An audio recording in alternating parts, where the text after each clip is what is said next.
And if you're high net growth, boredom is really uncomfortable. And I didn't quite know how to have that conversation with my boss. Because it was a startup, the org chart was a little wonky. I actually had 3 managers. So part of me felt like I was kind of Oh, being micromanaged, and there wasn't really room for me to grow. 'Cause I don't think they were ready to give me any sort of promotion. And I was awkward about it. I mean, so my plateau was just boredom and not really seeing a way out. and that's interesting because I know that at your core, you're very entrepreneurial. And one pattern that I see with successful entrepreneurs is that boredom happens and they transition to something new because of it.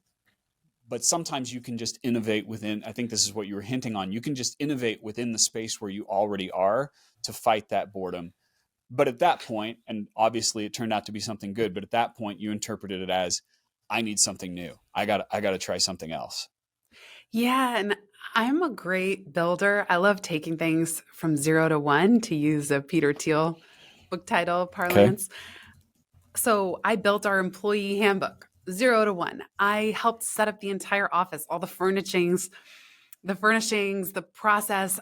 Like, my pride and joy was if someone came to tell me we needed toilet paper, I would say it's already on the way. We didn't have Amazon next day delivery then. And I loved anticipating everybody's needs. Mm. I But by the time my role became more about maintaining, I taught myself web design, HTML, CSS, and I studied with the consultant we hired so I could learn how to build websites. And I would read CSS books on the elliptical machine at the gym. Like, I was just eating up knowledge. But by the time it came to maintain our AdWords accounts, maintain the websites, maintain the office, that's for me where the boredom kicks in. And that was true even at Google. I would create and launch these big global programs, but when it came time to maintain and market them, that's where my that's where I do not thrive. I'm not very good at it. And of course, as entrepreneurs, yes, we have to still stick with things we don't like. But that's why I always am trying to find creative ways to go about anything that involves maintenance or marketing. Yeah. Well, and you bring up something which again is very entrepreneurial, which is your strength is in starting. And I want to highlight that for a second because I felt this, and I know other people feel it who are entrepreneurial. You feel guilty, right? There's some guilt of I just start things, but I don't finish them, and what's wrong with me? When in reality, what you want to ask is, how do I marry this strength with somebody else's strength, which is finishing? And they do exist. There are people who want to attach themselves to an entrepreneurial vision and be the one who maintains and keeps it going. I use an analogy, and you can tell me what you think about this. I use it the kite and the string. And the kite wants to fly high, right? It wants to go up in the air, but you need to be grounded. You've got to have someone who's uh, keeping you to the ground and maintaining what you're learning. Is that still a principle that you follow? Do you still view yourself as a starter, or have you learned to be more of a finisher? Kind of a long question, or are you using Yeah. someone else to be that finisher for you? I guess I don't see it as starting and finishing, because I finish Okay. what I start for sure.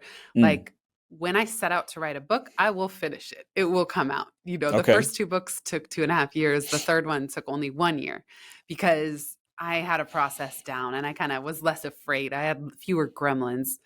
And so So is it I guess maintaining rather than finishing? uh, yes, I think within the business sense. So I guess what I wanted to say about finishing is that I think it is really important to Mm. finish meaningful projects. You don't have to finish everything you ever start in your life, but what I see holds a lot of people back from finishing, like actually getting a project over the finish line, is perfectionism.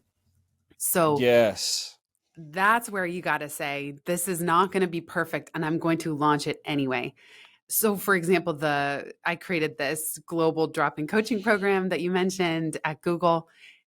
It was very important to me to not only build that, but finish building it and then launch it.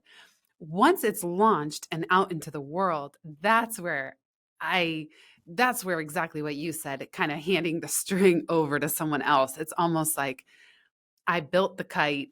I visualized what the kite might need to look like. I even built the kite. Then I built some string, or I wove the string, and then now I'm going to hand this over. And so the maintaining, sometimes in a business sense, maintaining is also about scaling. And Yes. one thing I've given myself permission to do in my business is to stay small. That it's okay if I don't want to scale to create a 20-person consulting shop. I might take fewer clients at higher rates just so I don't have to manage a big team. Whereas other people might say, no, I got to get my ideas out there and spread them as far and wide as I can. And I will build whatever size team is necessary to do that in service of the ideas. And I'm much more of a hybrid because I want it to be in service of me personally, which is maybe where a little bit of selfishness comes in as opposed to pure dedication to scaling the idea itself.